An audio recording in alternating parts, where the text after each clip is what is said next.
مکرمہ میں داخل ہونے والا ہے۔ یہ وہ گھڑی آ پہنچی ہے جس کا ایک مسلمان کو بڑی ہی بےتابی سے انتظار رہتا ہے۔ داخلے سے پہلے اگر میسر ہو تو غسل کر لینا سنت ہے۔ اب آپ بیت اللہ الحرام میں داخل ہونے لگے ہیں۔ واضح ہے کہ دوسری مساجد کی طرح اس مسجد الحرام میں بھی داخل ہوتے وقت آپ کو اپنا داہنا پیر مسجد کے اندر پہلے رکھنا چاہیے۔ یہ اللہ کے رسول صلی اللہ علیہ وسلم کی سنت ہے، اور داخل ہوتے وقت یہ کہنا بھی سنت ہے: اعوذ باللہ العظیم وبوجہہ الکریم وسلطانہ العظیم من الشیطان الرجیم، بسم اللہ والصلاة والسلام علی رسول اللہ، اللہم افتح لی ابواب رحمتک۔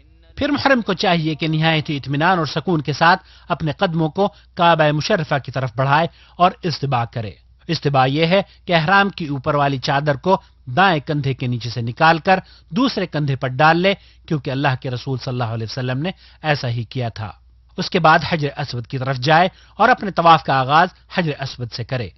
حجر اسود کا بوسہ لینے میں کسی قسم کی مزاحمت نہ کرے اور نہ ہی وہاں کھڑا ہو کر بھیڑ کرے، بلکہ چلتے ہوئے اشارہ کرتا چلے۔ مسلمانوں کو اذیت دینا بہت غلط بات ہے۔ یہاں دھکا پیلی نہیں کرنی چاہیے، اور کافی ہے کہ دور سے ہی ہاتھ اٹھا کر اللہ اکبر کہے اور اپنے 7 چکروں کا آغاز کرے۔ حاجی کو چاہیے کہ دوران طواف کثرت سے اللہ کا ذکر اور دعائیں کرتا رہے۔ طواف کی کوئی خاص دعا مشروع نہیں، جیسا کہ بعض لوگوں نے ہر چکر کی الگ الگ دعائیں بنا رکھی ہیں، اور ذکر و اذکار کرتے وقت بھی آواز کو بلند نہیں کرنا چاہیے، کیونکہ دوسرے طواف کرنے والوں کو اس طرح تشویش ہوتی ہے۔ طواف کرنے والا جب بھی رکن یمانی کے پاس جائے، اگر میسر ہو تو اسے چھو لے، دایاں ہاتھ لگائے۔ رکن یمانی کو بوسہ دینے کی ضرورت نہیں، اور اگر ہاتھ لگانا بھی مشکل ہو تو رہنے دے اور اپنے طواف کو جاری رکھے۔ واضح ہے کہ اس کی طرف اشارہ بھی نہیں کرنا چاہیے، جیسا کہ بعض لوگ کرتے ہیں۔ رکن یمانی اور حجر اسود کے درمیان یہ دعا پڑھنا سنت ہے۔ واضح ہے اس میں اضافہ نہیں کرنا چاہیے: ربنا آتنا فی الدنیا حسنہ وفی الآخرۃ حسنہ وقنا عذاب النار۔ اور اس طرح حجر اسود پر پہنچ کر ایک چکر مکمل ہو گیا۔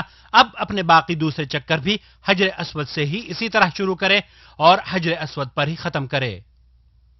طواف میں رمل کرنا مردوں پر سنت ہے، جس کا مفہوم یہ ہے کہ طواف کرنے والا مرد تیز چلے اور قدم قریب قریب رکھے، اور یہ طواف قدوم میں صرف پہلے 3 چکروں میں مسنون ہے۔ البتہ استباء 7 چکروں میں کرے۔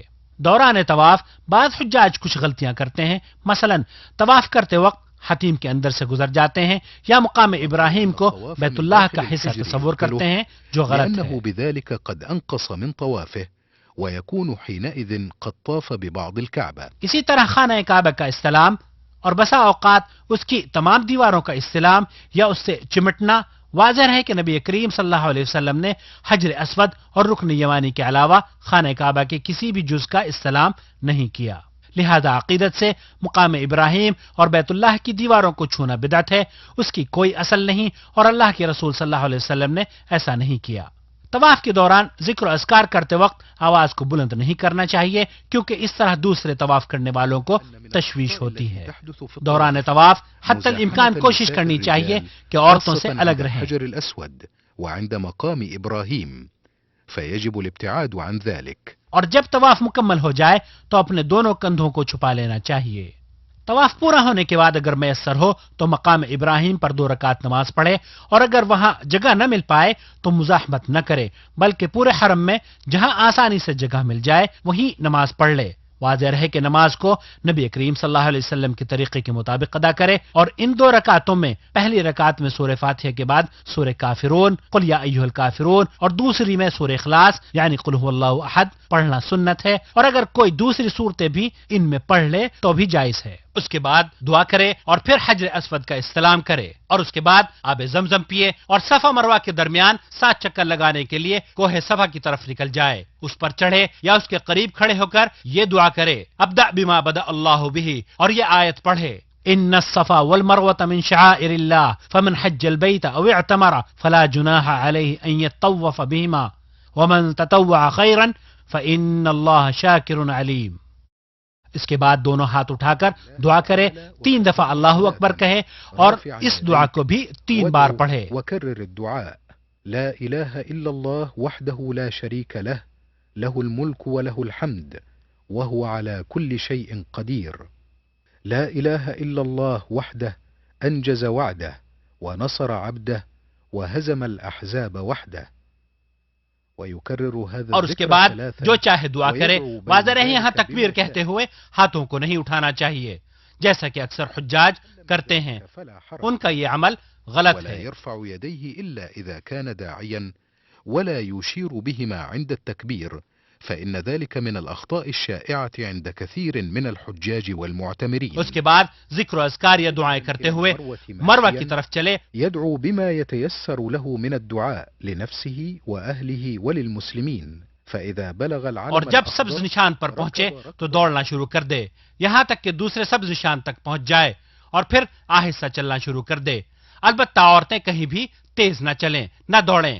پھر وہ اوپر چڑھے یا اس کے پاس ٹھہرے اور وہی کرے جو صفا پر کیا تھا. تصل أخي الحاج إلى المروة فاستقبل الكعبة وقل ما قلته من الذكر عند صعود الصفا وادعو بما شئت. پھر مروہ سے اترے اور صفا کی طرف چلے اور جب سبز نشان پر پہنچے تو پھر دوڑنا شروع کر دے ورنہ باقی جگہوں پر آہستہ ہی چلنا چاہیے. صفا سے مروہ تک کا جانا ایک چکر ہوتا ہے اور اسی طرح مروہ سے صفا کو آنا دوسرا چکر کہلاتا ہے.